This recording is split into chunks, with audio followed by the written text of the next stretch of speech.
ગામડાનો ધબકાર ચેનલના સૌ ખેડૂત મિત્રોને જય માતાજી. મિત્રો, આજે 6 ડિસેમ્બર અને સોમવાર. આપણે ઘઉંની બજારની વાત કરીએ તો મિત્રો, ટોસના ભાવ થઈ ગયા છે ઘઉંમાં અત્યારે. ને 2-3 વેપારી અને બ્રોકરે અને અભિપ્રાયો આપ્યા છે, એની વાત કરીશું. તો ઘઉંની બજારમાં લાલસર તેજી આવી છે અને ભાવ શનિવારે નવી ટોસે પહોંચી ગયા હતા. દિલ્હી ઘઉંની બજારમાં એક જ દિવસમાં 100 થી 125 તેજી આવી અને ભાવ 3350ની સપાટીએ પહોંચી ગયા છે. વેપારી કહે છે ઘઉંના ભાવ ટૂંકમાં જ 3500ની સપાટીએ પહોંચી જશે. ઘઉંમાં ધીમી પણ સંગીન તેજી ચાલુ રહી છે અને ભાવ 3300ને વટાવી ગયા છે. નવા ઘઉં આવતા હજુ પણ 2 મહિના થવાના છે. ફેબ્રુઆરી અને માર્ચ મહિનામાં હવામાન ઘણું જ મહત્વનું છે. સ્ટોક મર્યાદા, નિકાસ પ્રતિબંધ અને વાયદા પર પ્રતિબંધ જેવા અનેક નિયંત્રણો વચ્ચે પણ ઘઉંની તેજીને રોકી શકાય નથી. હાલના સંજોગો જોતા ફેબ્રુઆરી માર્ચમાં ઘઉં 3400 થી 3500 વચ્ચે જાય તો નવાઈ નહીં રહે. ક્લાઇમેટ ચેન્જનો પ્રભાવ ઘઉંના ઉતારા પર સૌથી વધારે છે. આ મામલે ઊંડા સંશોધનનો અવકાશ છે. ઘઉંની બજારમાં રિયલ માલની હવે શોર્ટેજ આવી ગઈ છે અને બજારમાં પાલાખાત સર્જાય છે. બીજી તરફ સરકારે ઘઉંનો સાપ્તાહિક કોટા આ સપ્તાહ માટે 1 લાખ ટનનો જાળવી રાખ્યો છે. એ સંજોગોમાં ઘઉંની બજારમાં ઝડપી તેજી આવે તેવી પૂરી સંભાવના છે. દેશમાં ઘઉંના વાવેતર હવે પૂરા થવા આવ્યા છે અને સરકારી આંકડાઓ મુજબ 5 થી 4% વધારો બતાવે છે, જે વેપારીઓની ધારણા કરતાં ઓછો વધારો છે. ઘઉંની બજારમાં હવે આગામી દિવસોમાં જો વેધર ખરાબ રહે તો નવી સિઝનમાં પાક વધવાના સંજોગો પણ ઘટી શકે છે. ઘઉંની બજારમાં ગુજરાતની બજારો પણ ₹3200 થી 3350ની સપાટી પર પહોંચી ગઈ છે. આગામી દિવસોમાં હવે ઘઉંની બજારમાં જો સરકાર કોઈ એક્શન નહીં લે તો ઘઉંની બજારમાં ઝડપી તેજી થાય તેવી સંભાવના છે. મિત્રો, હવે 2-3 જાણીતા બ્રોકર અને વેપારીઓએ શું ઘઉંની વાત કરી તેની વાત કરીએ. તો એક બ્રોકરે એવું કીધું કે ઘઉંની બજારમાં 2 લગામ તેજી આવી છે અને મુંબઈની મિલ્ક ક્વોલિટીનો ભાવ ₹100 વધી 3450ની સપાટી પર પહોંચી ગયો છે અને ઘઉંની વર્તમાન સ્થિતિ જોતા આગામી દિવસોમાં ભાવમાં ₹100નો વધારો થાય તેવી ધારણા છે. એફસીઆઈ દ્વારા ઘઉંના ટેન્ડરના માલ પૂરા થાય તેમ નથી અને ઘઉંના દેશની રિયલ શોર્ટેજ ઊભી થશે. દેશી ભાષામાં કહીએ તો ઘઉંની પાલાખાત સર્જાય છે.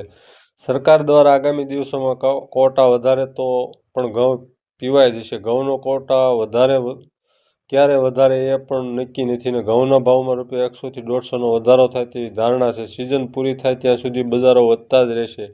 નવા ઘઉં ફેબ્રુઆરી અને માર્ચ મહિનામાં આવે તેવા સંજોગો દેખાતા નથી. દેશમાં ઘઉંના વાવેતર સંતોષજનક છે અને ગત વર્ષની તુલનાએ સરકારી આંકડા મુજબ 5 થી 6%નો વધારો બતાવે છે, પરંતુ વધારે ચિત્ર સ્પષ્ટ 15મી જાન્યુઆરી પછી જોવા મળશે. ઘઉંના વાવેતર મોટાભાગના પૂર્ણ થઈ ગયા છે. સમગ્ર દેશમાં ઘઉંના ઉત્પાદન કરતા 11 રાજ્યોમાં વાવેતર સારા થયા છે.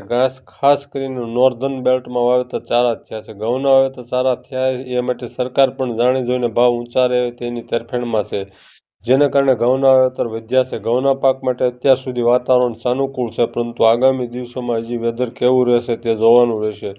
ઘઉંના નાના મોટા સ્ટોકિસ્ટો તો બજારમાંથી નીકળી ગયા છે અને કંપનીઓ આ વર્ષે પિક્ચરમાં જ નહોતી. ઘઉંની બજારમાં દેશમાં ક્યાંય માલ જ નથી. સરકાર દ્વારા જે ઉત્પાદનના આંકડાઓ મૂકવામાં આવ્યા તેમાં ક્યાંક ભૂલ પડી છે. દેશમાં ઘઉંનો પાક 1000 લાખ ટનથી ઉપર આવ્યો નથી અને ઘઉંના પાકમાં 100 લાખ ટનની ભૂલ પડી છે, જેને કારણે બજારો અત્યારે વધી રહી છે. સરકારે જેથી ખુલ્લા બજારમાં પૂરતી માત્રામાં ઘઉં મળે અને ખેડૂતોને પણ 2 પૈસા મળી શકે તેવી કોઈ યોજના લાવવી પડે.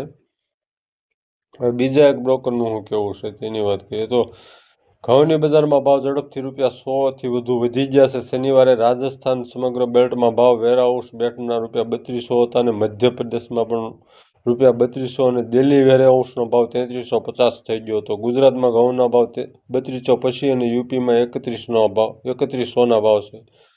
આ ક્વિન્ટલના ભાવ છે ખેડૂત મિત્રો.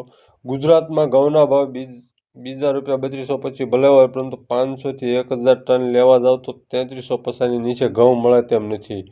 મિલો ભાવ વધારવા તૈયાર નથી અને જેવો માલ મળે તેવો અત્યારે લઈ રહ્યા છે. ઘઉંની બજારમાં બીજી તરફ પાંખા માલમાં ઘરાકી પણ નથી. ઘઉંની બજાર હવે રિયલ શોર્ટેજ ઊભી થઈ ગઈ છે અને તેને કારણે જ બજારો અત્યારે ઝડપથી ઉપર આવી રહ્યા છે.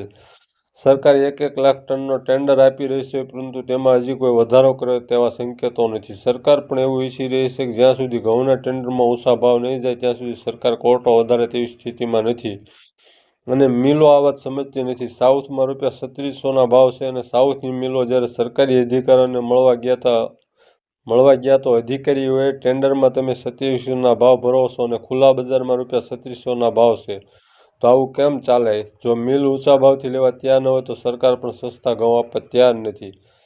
કોટ વેચાણ કરવો જરૂરી નથી. એફસીઆઈ માટે કોઈ ફરજિયાત નથી. ઘઉંના વાવેતરમાં 3 થી 5% વધારો જોવા મળ્યો છે, પરંતુ ઘઉંના પાકમાં આગામી દિવસોમાં વેધર કેવું રહેશે તે મહત્વનું સાબિત થશે. જો વેધર સારું રહેશે તો ક્રોપ પણ સારો થશે. ઘઉંના બજારમાં ઓલ ઓવર હજી પણ ભાવમાં ₹50 થી 100ની તેજી થાય તેવી પૂરી સંભાવના દેખાઈ રહી છે. રાજસ્થાન સરકારે ₹125નું બોનસ જાહેર કર્યું છે અને બીજા ભાજપ શાસિત રાજ્યો પણ તેનું અનુકરણ કરે તેવી સંભાવના છે. હવે ત્રીજા બ્રોકરનું શું કહેવું છે એની વાત કરીએ તો ઘઉંની બજારમાં ઝડપી તેજી આવી રહી છે. રાજકોટમાં ઘઉંના ભાવ મિલ ક્વોલિટીના ₹600 થી પ્રતિ 20 કિલોના છે, જે મુજબ ₹3000 ભાવ થશે. મિલ ડિલિવરીએ ભાવ ₹3100 થી 3200 પ્રતિ ક્વિન્ટલ છે. દિલ્હી ઘઉંના ભાવ 2 દિવસમાં ₹150 વધી 3300ની ઉપર આવી ગયા છે. ઘઉંની બજારમાં ડિમાન્ડ સારી છે અને સામે માર્કેટિંગ યાર્ડોમાં આવક નથી. જેટલી મિલોની માંગ છે તેની સામે આવક જ નથી. એફસીઆઈ ટેન્ડરમાં માલ ખપી જાય છે અને ગુજરાતમાં ટેન્ડરમાં ભાવ એવરેજ 2900 થી 3000 પ્રતિ ક્વિન્ટલ બોલાય છે. અમુક સોદા ઊંચા ભાવથી પણ થાય છે. ઘઉંના ટેન્ડરના ઊંચા ભાવથી જતા હોવાથી જથ્થો પૂરતો ન હોવાથી ખુલ્લા બજારમાં પણ ભાવ વધી રહ્યા છે. ઘઉંના ભાવ ખરેખર તો દેશમાં જ ₹2700 પ્રતિ ક્વિન્ટલ જ હોવા જોઈએ અને સરકારે એમએસપી આ જ ભાવ જાહેર કરવા જોઈએ, જેથી ખેડૂતોને પણ પોષણક્ષમ ભાવ મળી રહે. ગુજરાતમાં ઘઉંનું વાવેતર સારા થયા છે. સૌરાષ્ટ્રમાં ગયા વર્ષની તુલનામાં ઓછામાં ઓછું દોઢું વાવેતર થયું હોવાનો અંદાજ છે. નવા ઘઉં ફેબ્રુઆરી અંત કે 15મી માર્ચ બાદ શરૂ થાય તેવી ધારણા છે. ઘઉંના પાક માટે હવે આગામી દિવસોમાં વાતાવરણ કેવું રહેશે તે મહત્વનું સાબિત થશે.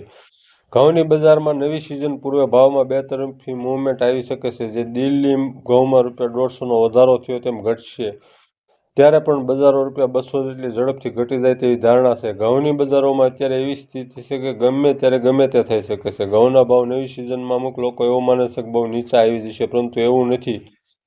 ભાવ એવરેજ 2500 થી 2400 આસપાસ નવા ઘઉંના ખુલે તેવી ધારણા છે. જો વાતાવરણનો સાથ આપશે તો નવી સિઝનમાં બમ્પર પાક થઈ શકે અને જેમ મગફળીના ભાવ અત્યારે નીચો છે તેવી હાલત ઘઉંની પણ થઈ શકે, પરંતુ સિઝનની શરૂઆતમાં બહુ ભાવ નીચા ખુલે તેવું લાગતું નથી. મિત્રો, અત્યારે ઘઉંમાં લાવ છે, પણ હવે નવો પાક આવે ત્યારે શું પરિસ્થિતિ રહેશે તે જોવાનું રહેશે. ચેનલને સબસ્ક્રાઈબ કરજો, વિડીયોને લાઇક કરજો અને શેર કરજો. જય માતાજી.